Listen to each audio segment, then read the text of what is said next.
Oh, there it is, ladies and gentlemen. It is wrestling tonight. Welcome to the podcast. This is Hollywood Connelly and the double biceps, which you did see. It is a legal requirement, part of the contract, the illustrious contract, the elusive contract that nobody gets to see but me. And it is the man to my left, to your right, could be depending on what side of the screen you are looking at. If it is a blank side, please turn the thing over. It's probably the other side that you need to look at. It is the co-host, the co-founder, the co-breather of air, the co-wearer of clothes in this very room. It is none other than the master of disaster, the king of sting, the count of Monte Cristo, Thunderlips, the ultimate male, the Siberian bull. It is your friend and mine. It is the winner of the Dave Stockbridge of the Year award, the illustrious award held by the illustrious man with the illustrious beard. It is none other than the man himself. It is Dave Stockbridge. Welcome to the show. What an amazing introduction, Hollywood Matt Connelly. You never fail to excite me at this point of the podcast. I am truly sorry I wasn't able to be here last night. I'm so glad to be back and with you. There's big news in the world of AEWE, and we are going to be sharing that news excitedly with everybody very, very soon. Hollywood Matt Connelly, you had the big man, Matteo Rungi, the Beast, Ed Morris on the podcast last night. Of course, he's taking on Brett Managed to freeze on the 22nd of June, which is... sorry, what's going on there? No, you're all right. You're back now. You did freeze, but you are back now. Oh, okay. All right. I'm back. So you had Matarangi, the Beast, Ted Morris on the podcast last night. Fantastic to see the big man now. He just tells me he is in the form of his life, that he has never prepared so well for a super match ever before. So we are seeing a new version of one of the biggest men in the sport, and absolutely cannot wait to see the big New Zealander making his way over to Adelaide in just under 2 weeks' time now. But that's not the only big thing that's going on at the AWE. There is going to be big news, and so we might just wait a little while for people to jump in on the comments and let us know that they're here before we share all of that news with them. But Hollywood, what were your takeaways from your discussion with Matteo Rungi, the Beast, Adam Morris last night? Well, the interesting factor is that he has jumped up, because I was talking about how big of a man he is. And huge. And at his peak, I think that the heaviest he had told us he was 165 kilos. Last night on the podcast, he says he is 175 kilos now. Wow. Wow. You didn't think somebody could get bigger. He didn't just get a little bigger. He got a lot bigger. So I'm going to look it up in pounds again. 175 times 2.2. Is that 400? Is that 400? It's almost 400 pounds. 385 pounds. Wow. And he's feeling good. He's feeling fresh, well prepared. He normally wouldn't be peaking with his weights at this point in his preparation. He was saying to me last week, but he just feels so good. There's no reason not to, and he's pushing ahead, and he's getting PR after PR. So I mean, this is certainly what he's telling us, and I have every reason to believe the big man as he is sharing that with us. Oh, there we go. There's the poster. But it doesn't seem to be hyperbolic. He seems to be doing all the hard yards and getting himself into great shape for this matchup. Brett Coots, for his part, I mean, he as well. I mean, he is like a fine wine at 48 years of age. He continues to astound us all with his improvement, his gains. He's come the bridesmaid on 2 occasions on right arm at AWE events. This is his chance to break through and capture his very first right hand belt, having just recently picked up the left hand heavyweight AWE title.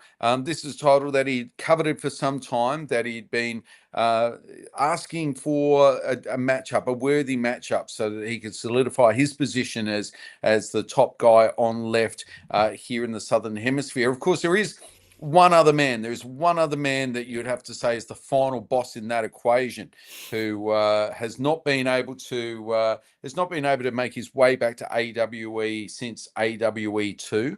But I think we're going to see a collision of these two epic left arm individuals at AWE on the 22nd of June in front of 1,000 raving combat sports fans at one of the most hallowed sporting stadiums of the world.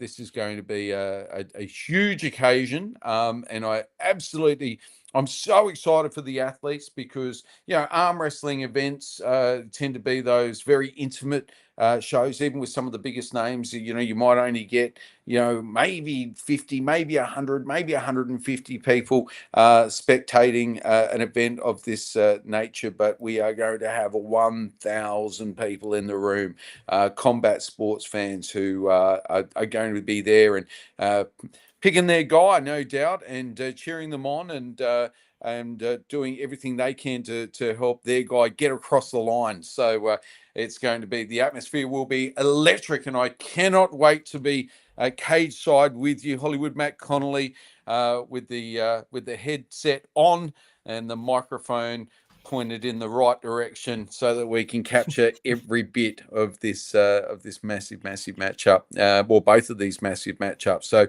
we have been talking about one of these matchups. The poster is on screen. Of course, you've been talking to the Beast and capturing his thoughts, and Brett Coots really is at the center of all festivities on the 22nd of June because he has decided to test himself like few athletes have before. And he is not just taking on one absolutely gigantic athlete in Matarangi, the Beast Header Morris, but he has also chosen to take on that final boss on left, the man that he must defeat in order to earn the adulation of the Oceanic region. Hollywood Matt Connelly, maybe you can give a little bit of background to this matchup. Oh, very excited to bring this one up. Should we bring up the poster of this other matchup here? I'm just going to find it in my computer in the background here so that we can enjoy this together. Dave, you keep talking while I do that in the background. Okay, so there have been, as many people are aware, there's some contractual issues around some of AWE's favourite athletes being able to return back to the AWE stage. I did see a little post on Reddit the other day just mentioning that there was a time just 2 years ago, actually 2 years ago this month, that AWE did put on the biggest card in the arm wrestling world. We had Lachlan Adair versus Jordan Seal, the man on screen, Mateo Rungi, the Beast Header Morris, taking on Todd Hutchings. We had Ryan Blue Bowen taking on Aaron Taranenko. We had, is that correct? I don't know. But Adam Taranenko made his way all the way over from Florida via Russia. It did take him 5 days to get here. That in itself was just an epic journey, only to spend a matter of hours here before having to jump on a plane and head back, essentially. So we brought some of the biggest athletes from around the globe who descended upon the Adelaide Oval for that very, very special AWE 2 event. And one man that was there was Lachlan Adair. Lachlan Adair took on Jordan Seal and defeated him and solidified his place amongst the elites in the world on that occasion. And 2 years it's been since we've been able to have Lachlan Adair back on an AWE card, and it's only because he has the rights to defend a title that's in his name, and that Oceanic left-hand title has been one that he has held on to throughout his time at East versus West and at King of the Table, and he has not surrendered that. He's not, nor has he been provided an opportunity to compete for it. And of course, all of these events are happening in the United States and in Turkey and in Dubai. Of course, the Oceanic title needs to be decided here in the Oceanic region, and Australia very much, although on the edge, is at the epicenter of Oceanic athletic endeavour, and so we are very, very proud to be able to host this Oceanic title matchup between. Let's bring it up on screen.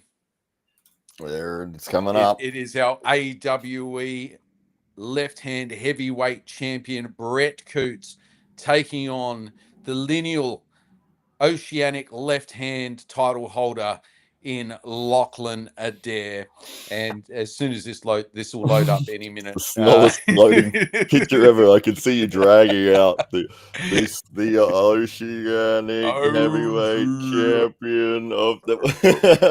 It is any minute now. But Lachlan Adair, Brett Coots. It's happening. Lachlan Adair, Brett Coots. Now, Brett, Brett has been the man on left for a very, very long time, but Lachlan was able to sneak in that title some time ago and has not been provided the opportunity to defend his status as the lineal left-hand title holder in the region. And, of course, the Oceanic region, for those outside of the region, includes Australia, New Zealand, all of the Polynesian islands, Hawaii, all the way up to Samoa, all the Melanesian islands, Papua New Guinea, New Caledonia, Tahiti. Now, this is a home of a region that's full of giants, of course. And what we're really hoping to see, as well as a result of this Oceanic title being once again contested, is to awaken some of those islander beasts that are just sitting out there waiting for their chance. And we hear about them. We've heard from our Polynesian friends that they're ready to enter the international stage, and this belt might be the way for them to do so. But this is the Oceanic left arm heavyweight belt that is up for grabs, and it's Brett Coots, who is the AWE left-hand champion, up against the lineal champion in Lachlan Adair. I mean, these are two beastly men. Both look like cartoon characters. Lachlan Adair has been gracing the international stages of the world over the last couple of years and not had a chance to return home and to put himself up against some world-class Oceanic competition, and there we have it in Brett Coots, who has proven himself time and time again to be worthy of his chance at Oceanic glory. So, Hollywood Matt Connelly, how excited are you about this matchup? It's absolutely unbelievable. Not only are we going to see Mato Oringi Hetamoris taking on Brett Coots on right arm, which is a hell of a match to start with, we're also seeing the return of Lachlan Adair to the AWE. He's defending his Oceanic title, and it's going to be against the number one left arm puller in the Oceanic region, and that is Brett Coots. And it's going to be an absolute war. Both guys, incredible arm wrestlers, and to have both of them on this card, it's going to be stellar. It's going to be at the Adelaide Oval. It's a sold out crowd. It's a combat sports enthusiast crowd. They're going to be behind these guys, and I think their mouths and their jaws are going to drop to the floor when they see the size of these guys walking into the octagon. Because they, maybe I'd be pretty good at arm wrestling, and then they see Mato Orengi, and they're like, yeah, but I'm not going to do it with him. Yeah, it's Mato Orengi, the Beast Morris, is going to be maybe 3 times heavier than some of the fighters that'll be entering into that ring, which is just staggering to think about it. These are epically proportioned individuals. Lachlan Adair, it's great to have him back at AWE. We do know it is because he holds this title. It is one that he's defending, and it's great for him now to have a worthy number one contender in Brett Coots, who's just been chipping away there in the background, solidifying his position and giving himself this opportunity. Essentially, he's earned it. Now, a few people have asked us, look, you've got 2 matches on this card at this event, and Brett, now it's obvious that Brett is featuring in both of them. How is this going to work out? Well, these are 2 super matches that will happen an hour and a half apart on 2 different arms. So the first matchup will be the one that you see on screen right now. They will be fresh on left. And then the second matchup is the Beast versus Brett Coots for the right arm for the Intercontinental belt. So this will be, and part of the reason for that is because Brett does have a preference for his left arm. He does feel that his left arm is his moneymaker, is where he has an opportunity to prove his point to the world that he is indeed the man when it comes to left arm in the Southern Hemisphere. But ultimately, to put that case forward, he needs to take down the man who is the lineal title holder right now, and that is Lachlan Adair. So that'll be your first matchup, and then about an hour and a half later, the men will reappear, and that's where you'll see the Intercontinental belt contested. So for those people that are keen to watch it live, there is an opportunity, but there is going to be two opportunities for you to view this event. So to view this event, you can go to diamondbackfc.com. You can buy the pay-per-view. The pay-per-view is for a multidiscipline combat sports event that includes K1, which is kickboxing inside the cage, caged Muay Thai, and MMA. There may even be combat jiu-jitsu, and obviously there is arm wrestling. So this is a multidiscipline card that goes for about 5 hours. So it'll kick off at about 6 p.m. in the evening, Australian Central Time, and then go all the way through to about 11 p.m. The men that you see on screen will appear at about 8:30. Now, we can't give specific times because this is all subject to knockouts, and timing of fight cards really comes down to what happens on the night. There is the website there. If you want to be there in person, then you can certainly be there. There are still some tickets available, and you can secure those tickets by going to diamondbackfc.com and be there live. Actually, if you just scroll back up to the down now. If we down a little bit further to the cage image. There we go. So that is the setting for this event. There is 1,000 combat sports fans. This event will be held inside an ISCA certified cage. It's an ISKA certified cage. Which is very important to note. This is a certified combat sports event, and actually, the referees there are the same referees that you'll see at UFC events, as a matter of fact. So you've just got the best of the best in an international level sporting venue. As you can see there, it is a wonderful spot. But Diamondback FC is where you'll need to go if you want to be there in person and experience this wonderful event. To be there in person it's amazing. It's a great night out. This is on a Sunday evening, just after the solstice on the 22nd of June. So if you're in Australia, or willing to make your way to Australia for the event, then you can get your tickets now at diamondbackfc.com. Or if you can't be there and you're really keen to see these matchups live, you can. There's a good looking young chap there in a nice little velvet jacket, I think, as well. Then you will. Then you'll be able to do that as well. Oh, that's what Matt looks like without a beard. That's right. All right, let's get off of that. Well, this was the first event that we did, which was inside the Octagon at the Adelaide Oval. So this is maybe 3 years ago. Yeah. So I'll skip out of this. I just thought you might find it interesting. I find you without a beard interesting. Tim had my beard. I had to put it back on. I'm glad you did. So we've got so big event, fantastic lighting. It's just a great atmosphere there, and a fantastic night out. So if you can be there in person, certainly head over to diamondbackfc.com and grab your tickets now. There's no guarantee there'll be tickets on the door.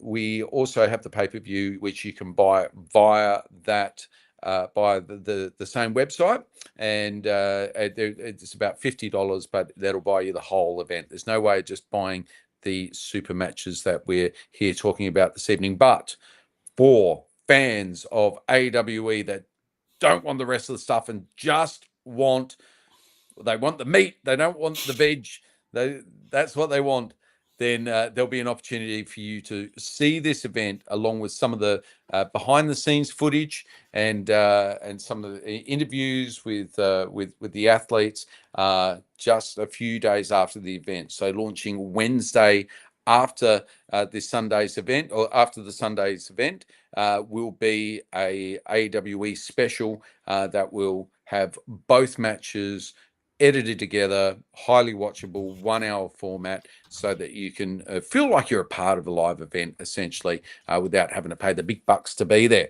But Hollywood Matt Connelly, what you got any predictions? Who I have you got really, with that? I know you this don't is want to tough. offend anyone, but you're going to have to. No. Well, Yeah. I don't. I think I'd say for right arm, I'd say that if I was the bookie and I was making the betting lines, I think that you would probably say that Mato Warangi would be the favorite in that matchup. But with Brett and Lachlan, I mean, god damn, that is so tough. These guys are both tremendously strong on left, and it's just like I don't know. It's that one. It would be a coin flip. Like I can't say it's going to be one or the other. I think it's going to be that bloody close. Yeah. So it is really hard, and I think this is the great thing about these matchups. I mean, we had that period coming out of COVID when we staged AWE 1 and 2, and maybe the pecking order hadn't been so established, and everybody was keen to see where they sat. The athletes were keen to see where they sat. The fans wanted to know where everybody was, and we kind of settled some scores and kind of worked our way through all of that. And now we're in this era where a couple of years down the track, everybody's making their moves. We're seeing, Lachlan has gone overseas and competed on the biggest stages of the world. Brett Coots has now emerged out of his hiatus and has a point to prove. We got Mazarangi the Beast, Adam Morris, who is still, we forget he's still a young man. I mean, he's still in his 30s. He's still about to enter his prime, and but seemingly been arm wrestling now for 13 years. Has not been defeated in New Zealand for well over a decade now, and still has his best years ahead of him. And has also competed on some of the big stages around the world. And I guess we're starting to see now these athletes that have left this hemisphere, gone further north, jumped on the tables there, have kind of seen where their level might be internationally, and now coming home and saying, well, can I beat Brett Coots? Can I beat prime Brett Coots? And this is the answer that both to the question that both of these young athletes want to know. Both of these young men are in their mid-30s now. Mazarangi and Lachlan, both in their mid-30s, still got their best years ahead of them. But there's maybe a closing window with Brett Coots, who's now 48 years old. Will Brett Coots in 10 years' time still be competing at this level? Now that's really debatable. So for both of these young athletes to take on Brett Coots whilst he is still in his prime is a real treat for them. It's a treat for arm wrestling fans, and it'll answer some questions for Brett as well as to where does he sit now? What's his next step? 2 wins here could see him go into the stratosphere and start competing at the highest level on the biggest stages of the world. 2 losses here might set him back and just leave him to be a regional player. So there's a lot at stake for all of these gentlemen who will be entering the cage on the 22nd of June. Absolutely. And I just realized that there is 2 belts up for grabs on that night. Brett is already a belt holder, so he may walk away with 3 AWE championship belts. Two over the shoulder and 1 around the waist. And Brett is confident. I mean, this is the thing, Brett Coots is he feels it. He knows he's a strong guy. He knows he's a strong guy, but he also knows he's the strongest he's ever been, and he's primed and ready for this. And he's got all the experience he ever needs. He's not, really. I mean, he's the most experienced man on the table for both of these matchups. Now with 17 years Yeah. experience, he's done it all at a regional level. He's been an Australian heavyweight champion, a super heavyweight champion on both right and left hand. He has proven himself at every level of the sport at an amateur level. He's graduated through. He jumped onto the AWE stage at our first Grand Prix event, at our underground event, then at AWE 2, solidified his spot very firmly as the number 2 guy behind Rickard Foreman. So if you take the South African out of the mix, Brett Coots has been consistently the number 1 Australian at AWE for the last 2 years. So let's not forget on right hand at the AWE underground event, actually beat out and came number 2, beating out Mato Arangi. So there's there's precedent here. Brett Coots should be confident. He's got every reason to be confident. He has bettered Mato Arangi in the AWE Grand Prix format before. Of course, this is a super match, a very different format. We know that the Beast would have been preparing specifically for Brett, but also on the flip side of that, Brett has been analysing every single video that he can get his hands on to understand where Mato Arangi's weaknesses may be and where the chinks in the armour might just be deep enough where he can get right in there and leverage that to his advantage on the 22nd of June. Yeah, for sure. Brett is a very smart arm wrestler. He likes to come up with strategies and game plans that he's identified weaknesses in what his opponents will do. Going up against Rickard, you can see here he's on the left hand, where Brett is very, very strong on his left. He's right when he's had right hand matches with Rickard. I said, well, how are you going to go like against Rickard? He said, well, I think I've got something. I think there may be a lane somewhere. You could see he really thought, like, I can't go there. I can't go there. Well, what's my options? I think from memory, he was going to pull down and backwards. But yeah, it is interesting to see that there is a lot of thought and strategy going into his matches, which is obviously what he will be doing here, coming up against Lachlan Adair and also with Mato Arangi as well. He would definitely have been watching videos of their matches. Where can I find an advantage? What do I need to do in my training to get strong at? To peak this little thing? Maybe it's more pronation, maybe it's more supination, maybe it's more bicep work, maybe it's more back pressure. I don't know, but maybe his timing, his starts better. But he will be finding some area that he can exploit and putting all of his time and effort into that, as well as the fundamentals of the strength background that he already carries. Indeed, and he's such a. Although Brett Coots is almost cartoonish in physicality, I mean, he literally, when you say he looks like a Mr. Olympia competitor, that is not hyperbolic. He literally looks like he is incredible. He's a very gifted man physically, and to think that he's nearly 50, I mean, it's just extraordinary. But but he also is often the smaller man when it comes to super heavyweight competition. He is as muscular as he might be. He's very quick to acknowledge that he's not naturally, one of these big guys. He's not 6'4", 6'5". He can't carry around 130, 140 kilos on his frame. He is optimized his frame in a way that I don't know anybody else has, in person, and for longevity, for somebody who's to have stayed so muscular so long, is just incredible. A real tribute to him. But being the smaller guy often, and I guess with Lachlan Adair not so much. There's almost parity there. In their weight, in their physical size, but against Mato Arangi, I think he's going to play the stamina game. We know that maybe the gas tank is where the Beast is going to struggle the most, and we've seen that consistently. He does carry the extra weight. It is hard. It doesn't matter how tall and how broad you might be. It's a big engine to keep fueled, needs a lot of oxygen.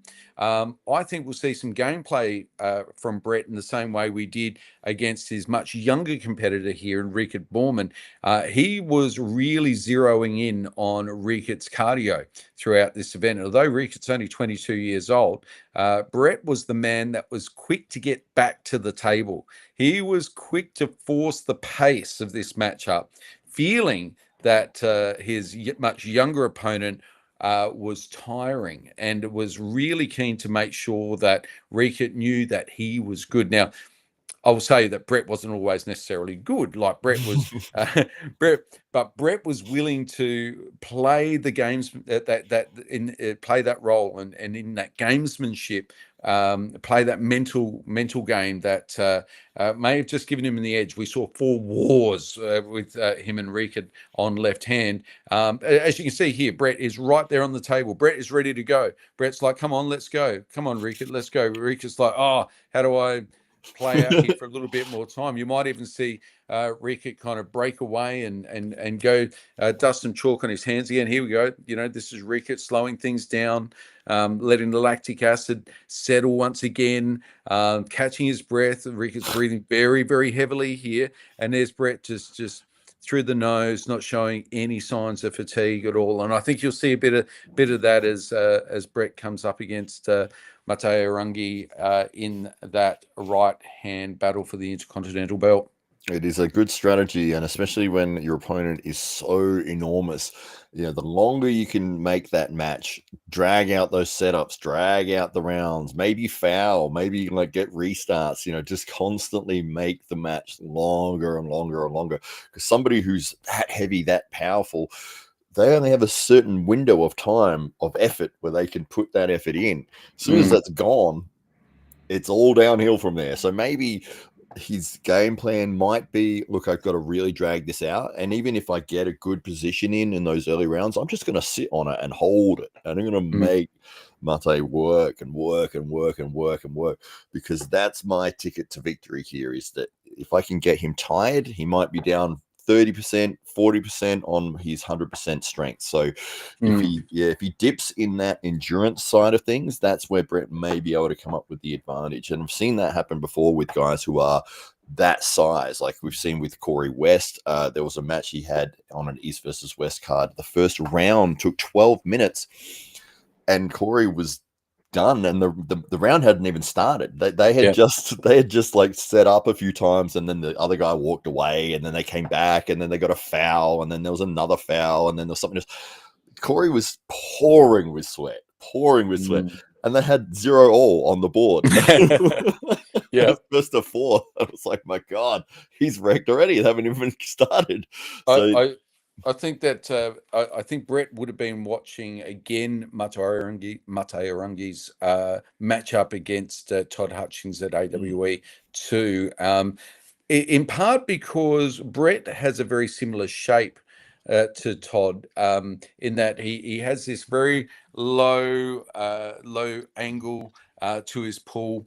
He drops down into this almost horizontal vector, and which is very, very similar to the shape that Todd assumes here. And what essentially they're doing there with Matteo Rungi is that they're taking away his top roll.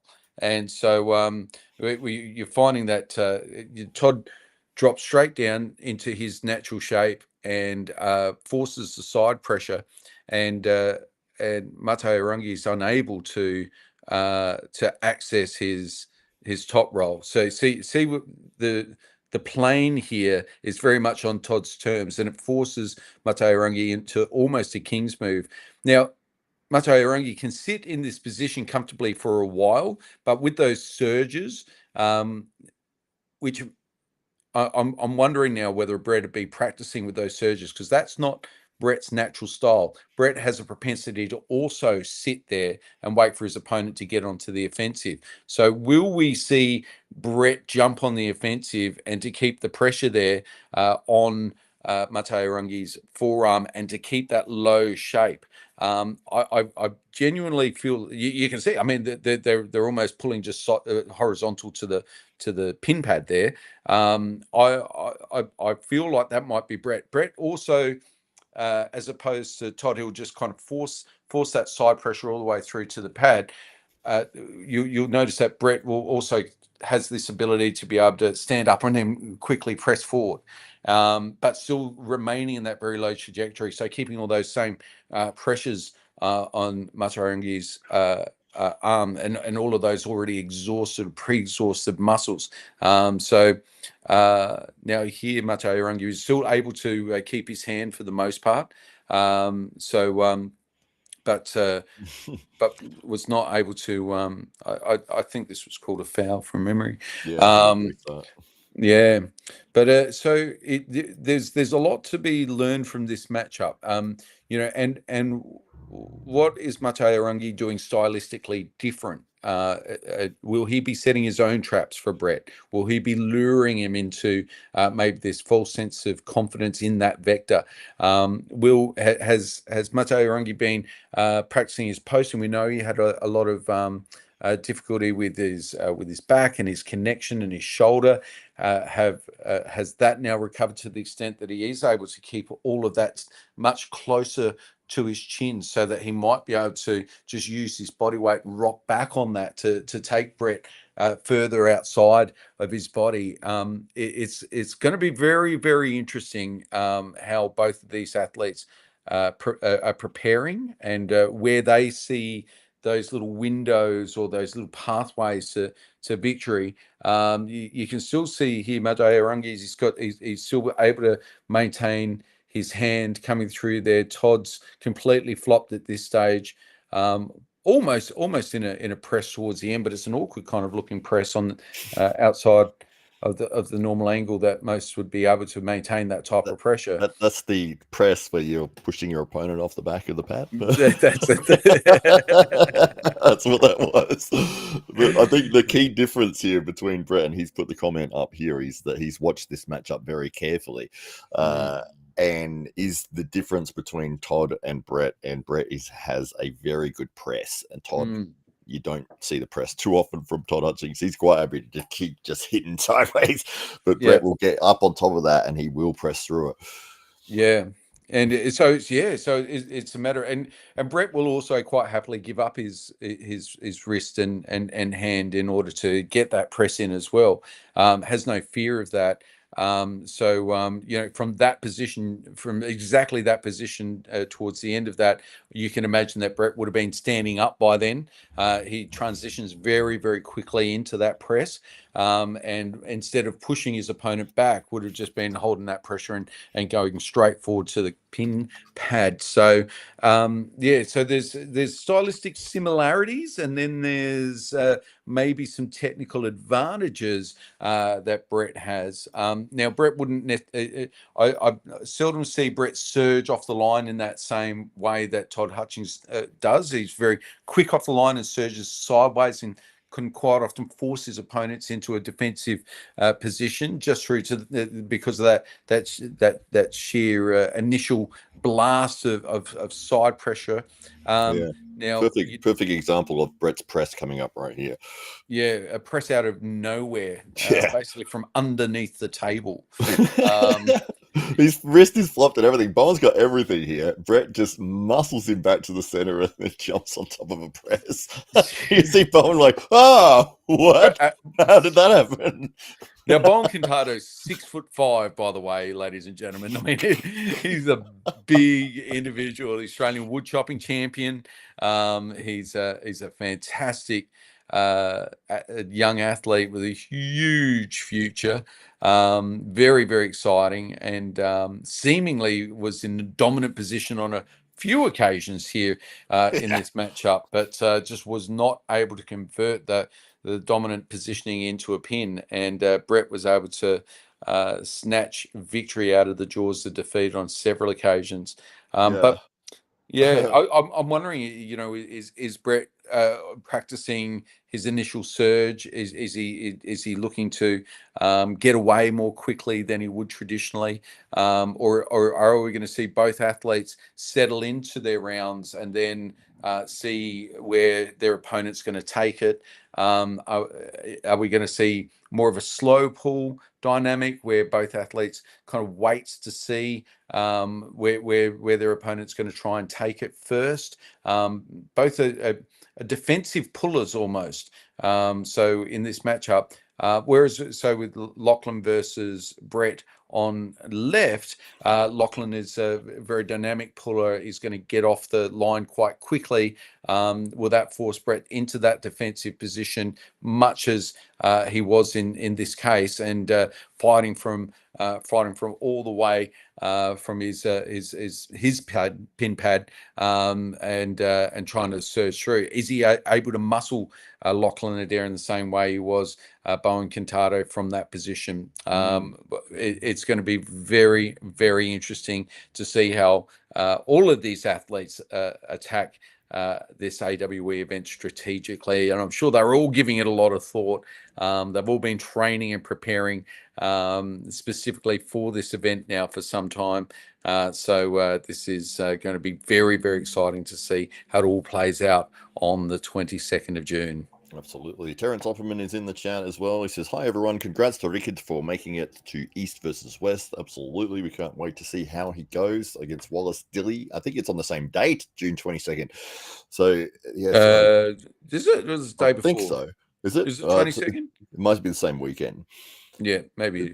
Yeah, we can't wait to see how Rickard goes. And yes, he's done tremendous things here in the Oceanic region with AWE. And we were just talking about Brett's press, and this was the prime example why I brought this match up. But there's a couple of moments here where Bowen has absolutely everything. You can see here, he's trying to press Brett now. He's got Brett's wrist flopped back. Have a look at the strength of Brett's bicep there, though. He's able to keep his bone of his forearm pointed vertical, which is what saves him in that position. It doesn't get fully onto the muscle, and works his way back around, gets that shoulder behind and presses through, which is just unbelievably strong.